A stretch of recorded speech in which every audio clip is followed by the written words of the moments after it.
My hand shook slightly as I hovered over the link to post my ad. What have I done? I thought. Do I really want this? Will she agree to this? Do I want her to agree? What if she finds out it's me? Will she leave me? What if she's not even interested? What if everyone who answers the ad turns out to be the wrong person? I clicked anyway, and a post with the title "Seduce My Wife" was published in the Casual Encounters section of the local page. Part of the ad read, "Looking for a man who can seduce my wife. When we were younger, we had sex frequently, but now the demands of life and parenthood have completely drained my wife's desire. She told me several times that she no longer felt sexy and that sex now seemed like another chore. I know that before at work, they often approached her and flirted with her, and our sex was amazing, always hot and passionate. I want to find someone who will pursue her, flirt with her, and try to seduce her. I want you to push her boundaries. I don't know if she will cheat on me, but if she does, maybe I can accept it if it helps us get out of a stagnant sex life." I remember laughing a little, realizing the irony of what I had just done. We sold so many unwanted items on Craigslist, and my wife always made me meet buyers somewhere away from our house, in case they were up to no good. And now I'm using the same site to find someone who might have sex with her. Our love story began almost 20 years ago, towards the end of my time in college. When we met, she had just entered her first year, at a party at a friend's apartment. In a way, I was responsible for her being there. My buddy Mark was over at the apartment I shared with a few roommates, helping me get rid of a couple of beers and complaining that he hadn't had sex since he dropped out of college last year. All three of us had regular girlfriends at that time, and we never had a lack of sex during our studies. This was because we were all on the varsity football team at a small college where the female-to-male ratio was approximately 4:1. Mark was my teammate, a good athlete, but not ready for the rigors of university. He was also terrible with women. Despite favorable conditions, he constantly failed with girls. When he managed to interest someone, it was, to put it mildly, less attractive girls. After listening to 15 minutes of Mark whining about how much he needed sex, I finally broke down. "Listen," I told him, "find a girl you knew in school, younger than you, who didn't know you very well, doesn't know your reputation with women, maybe she was in love with you. Invite her to a party, buy her a drink to set the mood, and bam, you'll have sex soon." "Well, there's this girl," Mark began. "She didn't go to school with me, but I knew her through a friend. She's quite pretty, not someone I usually go home with. She's a freshman who just transferred here this semester, but she lives at home to save money." "Sounds perfect," I said. "Will this work?" he asked. "98% sure," my roommate Kane jokes. "It couldn't hurt to try," added another roommate, Jay. "Okay," he said, "I'll call her." No one guessed that she would end up in bed with me. I used email forwarding from Craigslist to hide my identity. As expected, letters quickly began to arrive on a special Gmail account that I created specifically for this occasion. The first few emails did not meet my needs. I indicated age 28-45 because my wife was in her mid-30s and fit as she was very proud of her body. I knew that being too young or out of shape had no chance of success. Finally, letters from suitable candidates began to arrive. I decided to give a day to collect answers, and I told everyone who seemed suitable that they would hear from me the next day. I arrived late to the party at Mark's house. I took my girlfriend out to dinner and a movie, but she had a big exam for one of her medical courses on Monday and asked to be let out early so she could study. I grabbed a beer from the cooler in the backyard when I walked into the apartment, not expecting anything special. It was a common scene for a Friday night party in college, especially towards the end of the semester. The music was loud enough to dance, but not so loud that you couldn't have a conversation with the person next to you. Mark's roommate, Caleb, was the first to greet me. He was also our teammate, but he was injured. Looking around the room, I noticed more and more familiar faces. The ones I didn't recognize were most likely Mark's friends from the community college he attended. A few casual football fans were dancing in the center of the room, dressed in short shorts and tank tops as the weather began to warm up, swaying provocatively to the music. They squealed when they noticed me.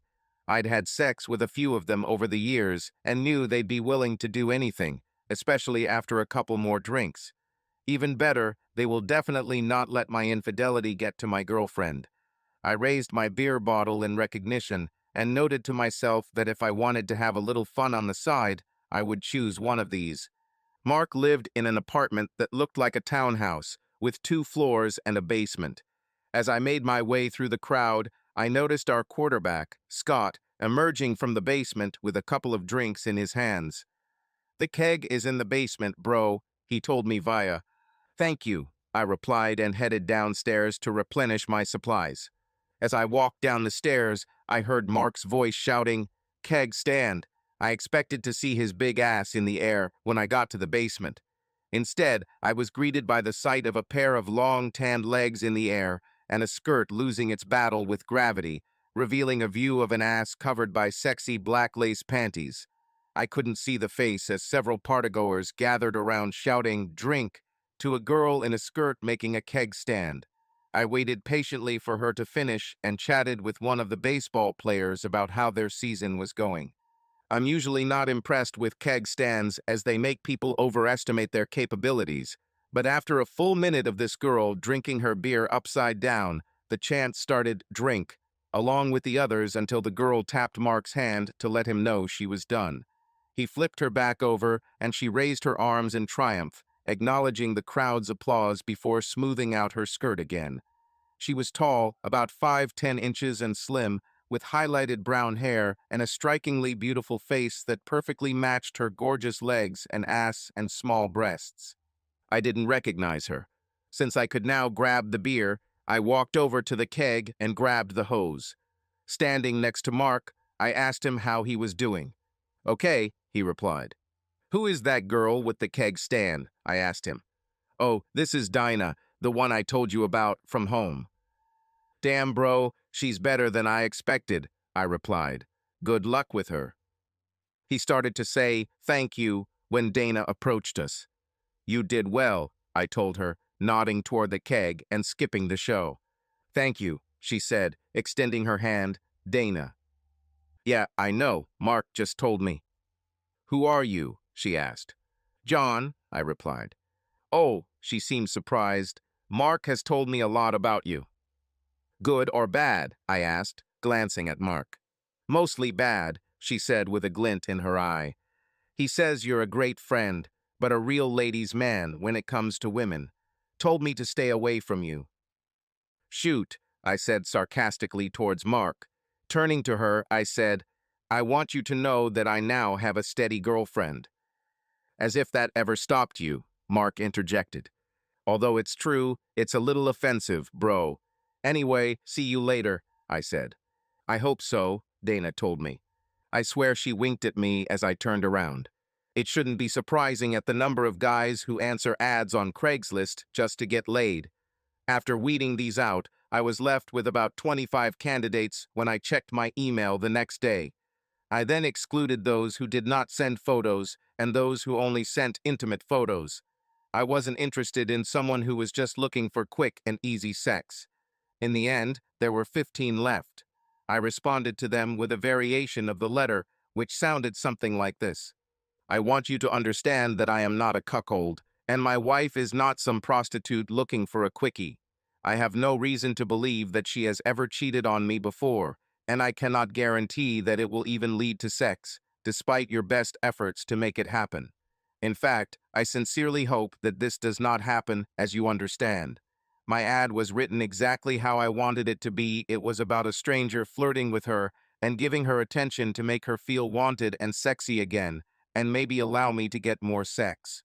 I'm not against pushing her boundaries, but how far it goes is up to her, not me, and certainly not you. So, given that it will take a lot of time and effort, explain to me why you want to do it if you end up getting very little. I thought it would weed out a few more people. I decided I could wait another day and calmly went back to business as usual, patiently waiting for the right candidate to show up. I had several interactions with Dana throughout the evening. The first time I was outside, in the fresh air, away from noise and people. Dana came out to grab a wine cocktail from the cooler on the porch and noticed me leaning against a friend's car. She took one of the last cans of beer and came up to me, offering it. "Hello," she said. "Why are you here? Is it too noisy for you?" "No," I replied. "I just feel a little claustrophobic at these parties sometimes. Plus, it was a good night, so I decided to go out and get some air. Thanks for the beer, by the way." "You're welcome," she said. "It happens to me sometimes too. About 4 guys outright asked me for sex today, so I needed a little break." "It must be hard being the hot new girl at the party," I laughed. "Guys are always looking for the next piece of meat." "Well, you called me beautiful, so I guess that was a compliment," she chuckled. "What about you? Mark said you're a ladies' man. Why aren't you looking for someone new today?" Most of these girls are just women of easy virtue, and chasing someone new is too damn difficult. Plus, like I said, I already have a girlfriend." "Is this serious?" "No, not really. I'm not going to marry her or anything like that. But she's a good girl and puts up with my antics. Why are you asking?" "Just like that," she replied and quickly changed the subject. We chatted for about 10 minutes. I learned that she studied in Indiana before transferring back home because her grandfather got sick. She used to do long-distance running at her old school, but she didn't want to do it here because she didn't like the coach and the team was weak. She was a biology major and hoped to go to medical school, although she was considering changing her major to psychology. I finished my beer and told her, "I'm going back inside. Are you coming?" "No, I'll stay a few more minutes, but don't lose sight of me, okay?" "Of course," I said and headed inside. When I tossed my empty can into the trash, I thought it was looking at my butt. The second time I ran into her was that evening when she was dancing in the center of the living room. There were several girls shaking their asses and more than enough drunk guys hanging around them. I was coming downstairs after using the restroom and heard a popular song at the time through the speakers. It was quite a frank ode to sex and had the perfect rhythm for that kind of dancing. The living room's floor was quite crowded, and I was stuck at the bottom of the stairs. As I was searching my way through the crowd of bodies, I felt someone grab my arm. It took me a minute to realize it was Dana, and I only really realized it because I saw Mark's displeased face staring at me. I heard Dana tell him, "Go get me another beer, I'll keep dancing," over the booming beat. I decided it was just harmless flirting and continued to make my way through the crowd. But Dana didn't let me leave. When I pulled away, she pulled me back towards her and continued dancing. I stopped resisting, quickly finished the remaining beer, threw the glass aside, and began to adapt to her rhythm. We continued dancing until the end of the song, and when it ended, Dana just smoothly moved away from me, looked over her shoulder, and blew me a kiss. She knew how much she made me nervous and just left me standing there like a stupid animal. Damn, that was fucking hot. The third time I saw her was that evening when I went outside to pee again because the girls at the party had lined up for the toilet. As I was zipping up the zipper, I heard Dinah's voice. "John, is that you?" "Yes, what is it?" I answered. "Damn drunk Mark is vomiting in the bushes. Ever since I danced with you, he turned into a complete asshole and started drinking beer. Now he's drunk to the point of unconsciousness and calls me a woman of easy virtue. I'm trying to get him back into the house and into bed." "I'll put him to bed myself," I told her. "Go upstairs and make sure no one is in his room." I walked up to his hunched figure and patted him on the shoulder. "Are you okay, Marky Mark?" "Go to hell." "What?" "You heard me. Couldn't resist, huh? I could choose any girl here, but you definitely need to take the one I brought so she can sleep with me." "What the hell, bro? It was just one dance, and she started it herself. Now you're acting like a huge asshole. I'm not going to have sex with her, but you won't either. I doubt you'll even be able to, considering how drunk you are. Let's get your dumb ass up there. Dana is already preparing the bed for you." With these words, I threw his arm over my shoulder and lifted his considerable weight from the ground. "God, what a fat bastard you are," I joked, lifting him into the house. Luckily, he was able to support most of his weight as we walked up the stairs. I put him to bed, and Dana threw a blanket over him and placed a trash can next to him. She sat down on the edge of the bed. I was about to leave, but she motioned for me to wait as I closed the door. I only waited a few minutes until she came out. "Is he okay?" I asked. "He will live." "What about Caleb and Jody?" "They said they were going to bed." "And you?"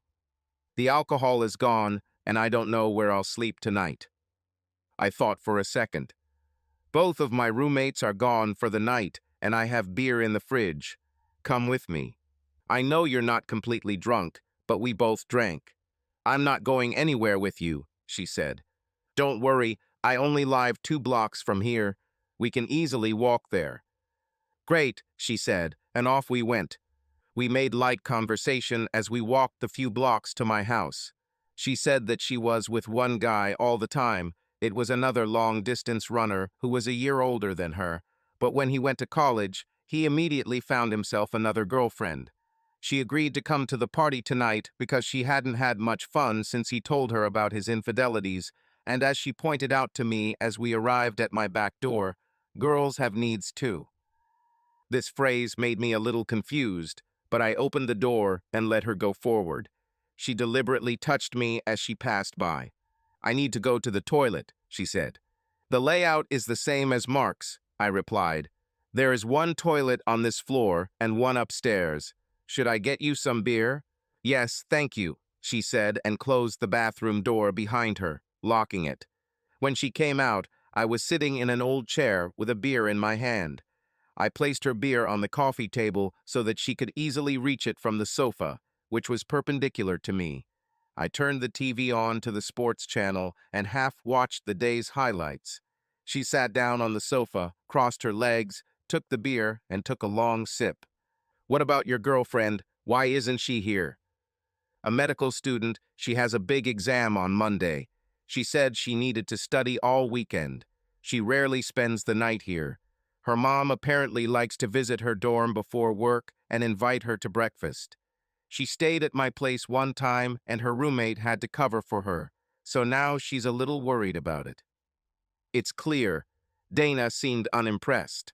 "So she won't come to you today or tomorrow and find us together," she said. Yeah, a little blunt, isn't it?"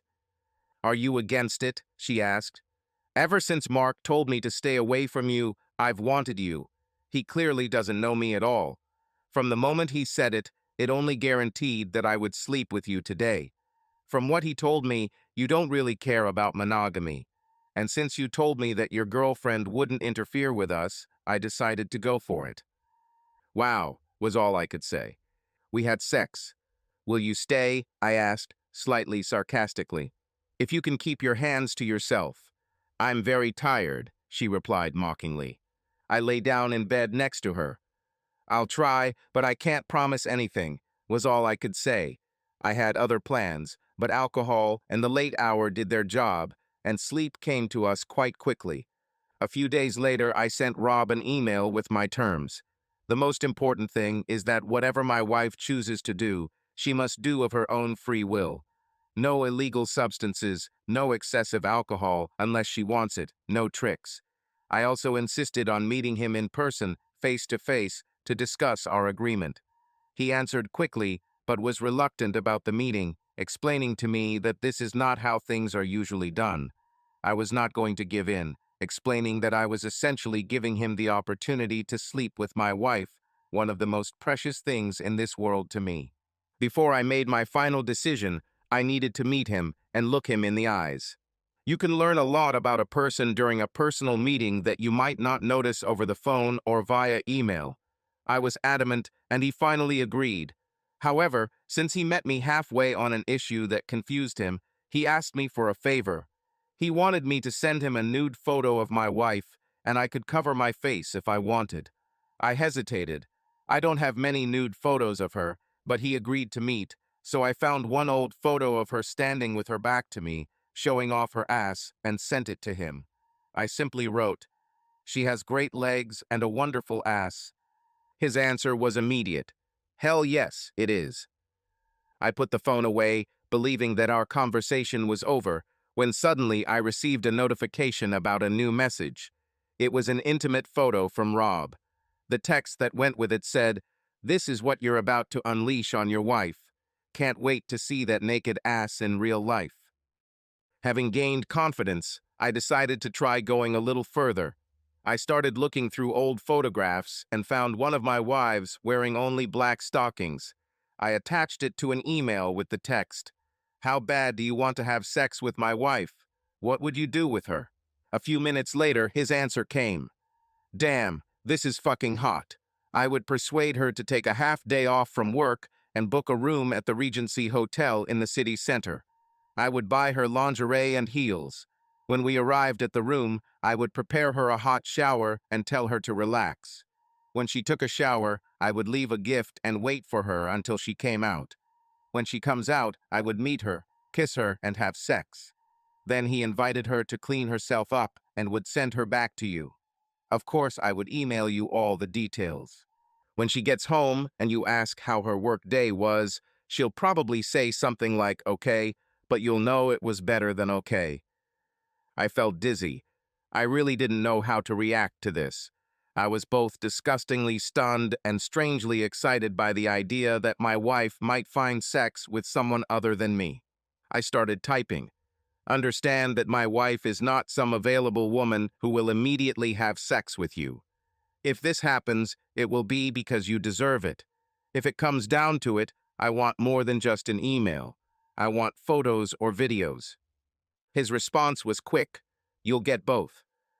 When I woke up, she was no longer there. No phone number, no note, nothing. Just the musty smell of yesterday's alcohol and sex. I took a shower and then took off my bedding to wash it. I threw out the trash and took it to the container. My girlfriend probably wasn't going to stop by, but I needed to get rid of any evidence, just in case. The phone rang around 3, and I hurried to it, although I was still alone in the house. I looked at the room ID and was a little disappointed that it was my girlfriend. We agreed to meet for a quick dinner since she had to get back to school. When I hung up, I called Mark. He sounded terrible. "How are you feeling, bro?" I asked. "Like crap," he replied. "It's your fault," I told him. "You shouldn't have acted like an idiot." "I just feel bad for Dana," he said. "She was sleeping on our couch. When I woke up, she was no longer there. She left a note thanking me for having a good time and that she would call me someday. She also said that the blanket she used to cover herself with at night was in the wash and that she put out a coffee maker for me." "So she's not there, right?" I tried not to sound too sad. "No," said Mark, "but I think I'll ask her out again to apologize to her. I actually think she was a little interested in me last night before I started acting like an idiot." Yes, you should try. Okay, I have to go. We'll talk later." "Okay," he said. "Bye." I had to hold back my laughter as I hung up. However, I assumed that I probably wouldn't see Dana again. I met Rob at a Denny's uptown on a Wednesday afternoon, a couple of weeks after I posted the ad. With me was the last photograph I could find of my wife and a note with her company name and work address downtown. I had a few ideas I wanted to share that I thought might help him win her over. I knew what he looked like, but he didn't know me. I did this so I could watch him for a few minutes before approaching him. I watched as he walked in, sat down, and ordered a drink. He told the waitress that he was waiting for someone. He seemed normal and balanced, no warning signs. He sat looking at the door, obviously waiting for someone to come.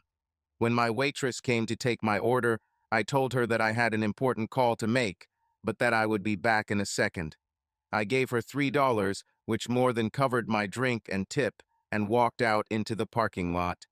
I saw Rob drive up and where he parked. Holding the phone to my ear, I pretended to be talking to my boss, loud enough for others to hear. Since it was a nice day, no one paid attention as I walked around the parking lot, continuing my conversation. I looked into the pickup truck that Rob arrived in. It was clean with just a few random papers on the passenger seat, probably work papers. There were no obvious signs of smoking or a spit cup or anything else that might suggest he was using tobacco. On the small back seat was a sports bag with a towel sticking out of it. Satisfied with what I saw, I returned to the restaurant. I told my waitress that I saw a friend while I was on the phone and that instead of dining alone, I would join him so she could seat someone else at my table. "Rob," I said, walking up to his desk. "How are you?" I extended my hand to him for a handshake. "Let's eat before we discuss business, okay?" "John, I guess." "Thank you, it's fine," he replied. "I'm hungry, so come on." "Okay," I said and waved to the waitress who was watching us. She quickly approached. "Patty melt, fries, and a glass of water with lemon. And please put my friend's lunch on my account," I told her. Rob ordered the Grand Slam with bacon and pancakes. "Do you like breakfast for lunch?" I asked. "I love breakfast any time," he replied. "Bacon is God's gift to humanity." I laughed at his joke. He clearly felt confident in this situation. More than I thought, since my insides were twisted into a knot and my hands were so sweaty as if they had been dipped in water. We chatted for a few minutes until our food arrived, mostly discussing our jobs and local sports teams. We ate mostly in silence. When our plates were cleared, I opened my portfolio. I gave him a photograph of my wife. Until that moment, I covered her face in all the pictures I sent him. This was the first time he saw her completely. He leaned closer to me across the table to make our conversation more private. "God, she's really beautiful," he told me. "And these are not just words for the sake of a compliment. She is truly beautiful." "Thanks, that's why I'm so upset," I said. "She's really sexy and people notice her everywhere we go, but she doesn't see it." We had been together for so long that she had forgotten what it was like to be the object of desire for someone other than her husband. When we were younger and went to clubs, I would wander off to get drinks or go to the bathroom, and when I returned to the dance floor, there would usually be a guy or a group of guys trying to get close to her and dance. She usually played with them, then just smiled and came back to me, dancing as if nothing had happened. Previously, at work, someone always tried to hit on her, especially young newcomers. She sometimes delayed with them until she admitted that she was married. As far as I know, she never cheated on me while we were together. I know she once had sex with another guy when we broke up for a short time. In the first photo I sent you, where is she naked? If you look closely, you can see the guy's leg in the corner of the frame. This is not my leg. She called me one day before a date and tried to persuade me to come back. I was brief in my answers. Finally, she asked why I was so distant, and I said I was going on a date. Around midnight, I received an email from her with that photo and the text, "I hope your date went as well as mine." I don't know who it was, I never asked. I can say that I returned to it the next week. She never mentioned it again. "So there's a little prostitute hidden inside her," Rob replied. "I think so," I said. "But generally speaking, we are happily married. I really don't want you to sleep with her. I hope you understand that. I want you to flirt, tell her how beautiful she is, and maybe go a little overboard. If she suspects that you just want to get her into bed, she will immediately turn away from you and never speak to you again. But if you develop a friendship and flirt a little, that's what I want. If this leads to something more, it will be because she herself wants to go that far. If this happens, I will deal with it and move on. You can quit the game at any time, no questions asked, if you feel it's not worth it, or if you don't get any response. I understand that you also have your own life, and I don't want to interrupt it for something that doesn't work. Agreed?" "Of course," he said. "How can I contact her, and for what purpose?" I told him where she works and what she does.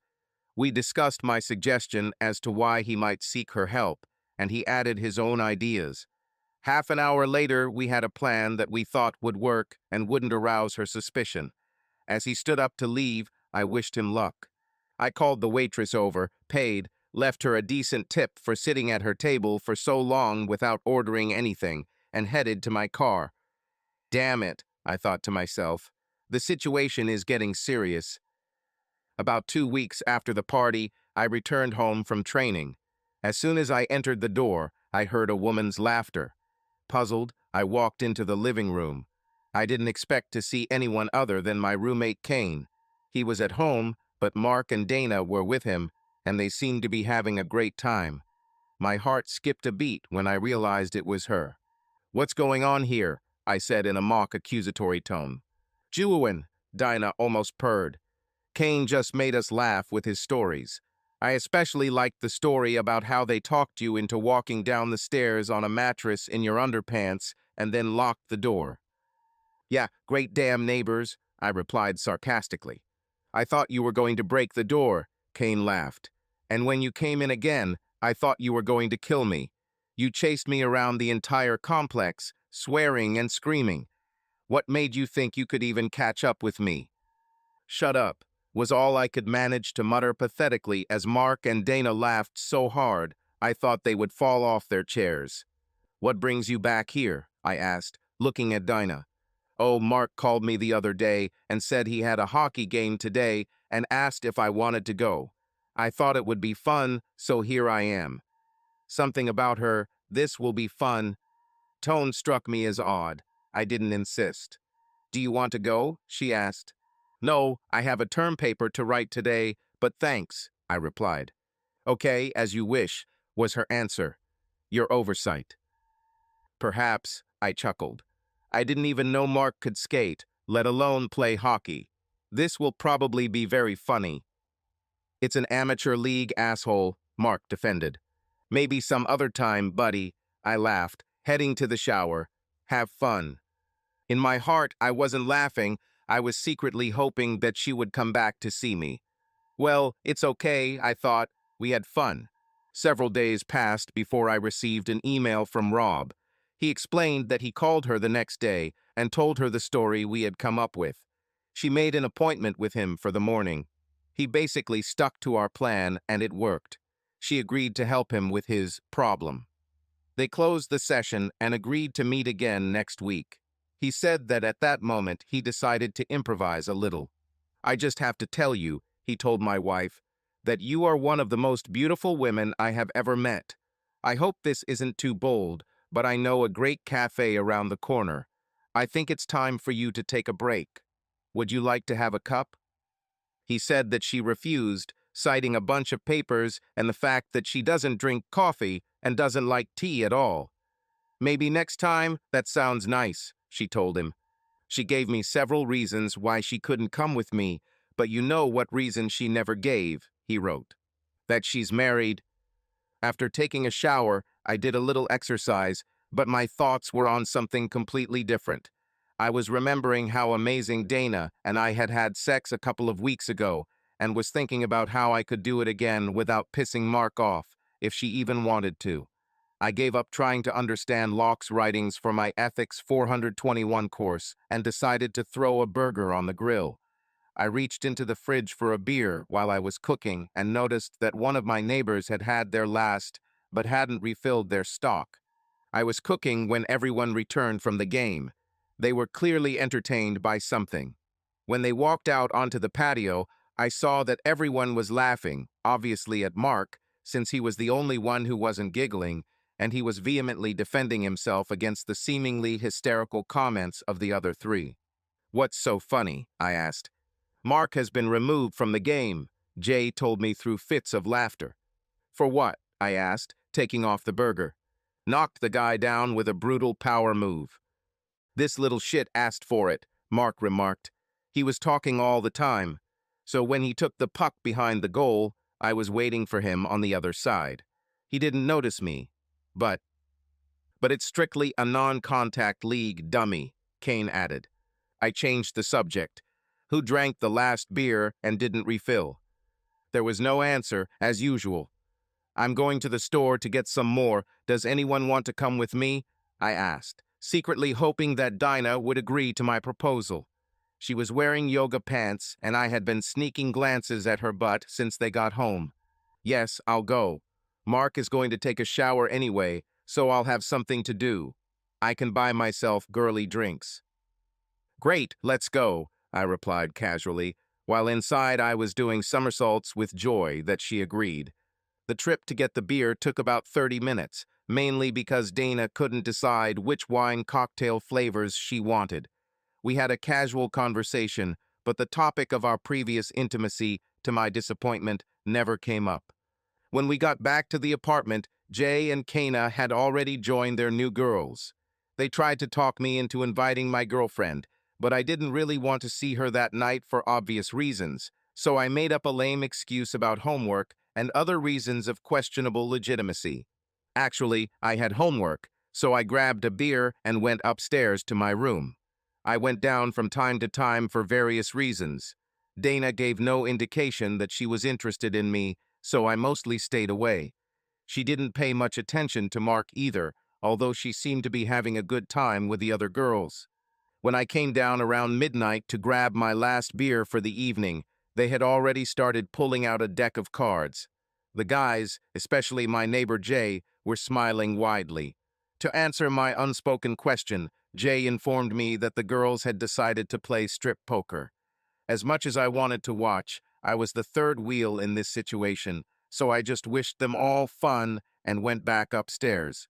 At about 3 o'clock in the morning, someone woke me up in complete darkness. When I came to my senses and my eyes adjusted to the darkness, I realized that I was looking into Dana's face. I wasn't sure whether I was dreaming or not. She leaned over and whispered in my ear, "Did I wake you?" When I finally came to my senses, I realized that she was not wearing a single piece of clothing. "Did you lose?" I asked her, referring to the poker game. Yes, all three of us were left completely naked, and the guys lost almost nothing. Kane only lost his shirt, and Mark only lost his socks. That's all. We had sex with her. Not that I'm complaining, but where did that come from? I asked her. You barely said a few words to me all evening, and then you come here naked and have sex with me. What's going on, and where is Mark? Well, after I lost the last bet, everyone decided to end the game. Jay and Kane just wanted to get their girlfriends into the rooms, so they left and I grabbed the blanket from the couch. Mark came and sat next to me, as if he was about to make a move. But at that moment, I suddenly realized that I didn't like him in this regard. When I told him about this, I saw that he was upset, but he said that everything was fine and lay down on the other sofa, saying that he was going to sleep. 10 minutes later, he was already snoring, so I snuck here. Okay, I replied, so there is something between us? Or you'll just use me, although I don't mind. What about your girlfriend? I can break up with her, honestly. I just put it off until graduation. I felt like this was a more natural time to end the relationship. An invented excuse in general, something like moving on with our lives and all that, I explained. Well, I'll leave you my number, Dinah told me. We'll see where this leads. Great, sounds good, I replied as calmly as possible, although inside I was excited like a schoolboy. Dana and I saw each other a few more times over the next few months before I graduated in May. We tried not to stand out too much because we didn't want to poke Mark's nose into our relationship. We communicated a lot on AOL Instant Messenger, which was popular back then. My birthday, a couple of weeks after graduation, was a fun evening. We dressed nicely, went somewhere, and then rented a hotel room for the night. I really expected things to cool down after I started working. I had to move to several states for the duration of my training, and after that I didn't know where the company would place me to work. Dana still had 3 years of study left, and she had no shortage of admirers who began to show more courage after my departure. But despite all the obstacles, we stayed together. The summer before her senior year, I proposed to her, and we got married the week after she graduated. We both worked and enjoyed each other's company for several years before we decided we were ready for kids. Sex became a little less frequent after my first child, but there were still times when everything seemed normal. However, after the birth of the second child, everything began to decline. Dana simply showed no interest. When I made sexually suggestive remarks to her, she would simply roll her eyes. When I would say that something was wrong with our sex life, she would become defensive. The more I insisted on sex, the less she wanted it. She told me that it felt like a routine for her, just another thing I expected from her along with all the housework and childcare. But when I took her advice and stopped trying too hard and just waited for it to happen on its own, weeks or even months passed before she was in the mood. She sometimes said she just didn't feel sexy despite being in the best shape of her life since returning to distance running after having children and running 3 half marathons and 5 races of 15 kilometers. When I told her how sexy she was, she would just roll her eyes and say that I was only saying that because I wanted to get her into bed or because I was her husband and had to say that. I asked her if she ever noticed other guys looking at her when we went out, but she didn't believe me. So I asked that fateful question. If another guy tried to pick you up, would that prove to you that it's not just me? Would you feel sexy again? Would you want sex more if you feel sexy again? Her response, it doesn't matter because no one will do it, got me thinking. A little over a month later, I posted an ad on Craigslist that forever changed the dynamic of our relationship. Rob was right. A couple of weeks after his letter, when we were at the mall, passing by Victoria's Secret, Dana told me to take the kids and go shopping for new clothes, and she decided to go to the store for new underwear and catch up with us later. The next week, when I was taking out the trash, I noticed that all of her cotton bras and panties had been thrown away. I looked in her lingerie drawer and found that they had all been replaced with lace, satin, thin, and sheer items. She regularly went for hour-long massage sessions, but one day after another session, she did not return home for 3 hours. When I pressed her with questions, she said that I would find out about it later. After a day of thinking, I found out the reason that night when she came to bed after a shower, which she had taken after an evening run. Approaching the bed from my side, she threw off the towel, exposing her body. She got waxed. My eyes must have bugged out because she asked in her sexiest voice, "I guess you like what you see." She hasn't waxed since our wedding. She hated even plucking her eyebrows because her hair was so thick and dense. She once told me that she couldn't imagine how painful it would be to get a bikini wax. After our wedding, which took place only because I insisted, she vowed never again to do this. "And as you like," I replied. We had sex. This was just one of many examples of how our sex life improved after Rob came into our lives. We started having sex almost once a week again, sometimes even twice. One long weekend, she sent the children to her parents and rented a 5-star cabin with a jacuzzi and all the amenities. We made love the entire 3 nights we were there and one more time before we left and returned home. Of course, I knew why this was happening, and I told Rob all about it. New sexy lingerie, waxing, sex, and even some games. It was her idea, and it turned out amazing. She had never mentioned such a fantasy before. Predictably, I suppose, most of our heated, passionate encounters occurred after Rob informed me that they had lunch together or that he had stopped by and flirted with her a little. The more sexual activity between us increased, the more Rob seemed to push Dana to new boundaries. He began making sexually suggestive comments to her, which she initially brushed off and then began to respond in kind. Then Rob became bolder, Dana felt more comfortable, and our sex got better and better. One day, I returned from work to a quiet house. I shouted, "Hey, I'm home." Only Dana's voice from the bedroom on the second floor answered, "Hello, I'm upstairs." I threw my jacket on the back of the chair and my keys on the table. "Where are the kids?" I asked, walking up the stairs. "Friends," was her answer. I froze in place when I entered our bedroom and saw my wife, naked, on the bed. "Why don't you take off your clothes and join in?" she almost purred. I willingly obeyed and took off my clothes at record speed. Later that evening, I found out why she was like that. I told Rob about our meeting, and he replied, "I kissed her today. We went for a walk in the park after lunch. I took her hand as we walked, and she didn't stop me. We held hands the whole time. When it was time to go in different directions, I walked her to the car. I leaned over to kiss her on the cheek, and she just kissed me. Then she got into the car and drove away." He concluded with his ominous prediction, "You and I both know it's coming. She'll make love to me soon." About a month later, it finally happened. That morning, I should have known something was wrong. She got up earlier than usual and spent more time in the shower than usual, and she closed and locked the door, which was uncharacteristic of her. I also thought I heard her electric razor. She also chose her clothes and underwear before entering the bathroom and took them with her, which was also very unusual. She usually came out of the shower naked to grab her bra and panties from the dresser, and then went to her closet to pick out an outfit for the day.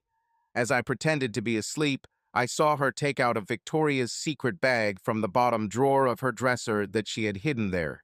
I also noticed that the outfit she had chosen was new, a beautiful beige skirt that fell just above her knees that showed off her butt in all the right places. She paired it with a red blouse that showed off her figure perfectly while still remaining quite professional. She quickly kissed my cheek, and I pretended that I had just woken up.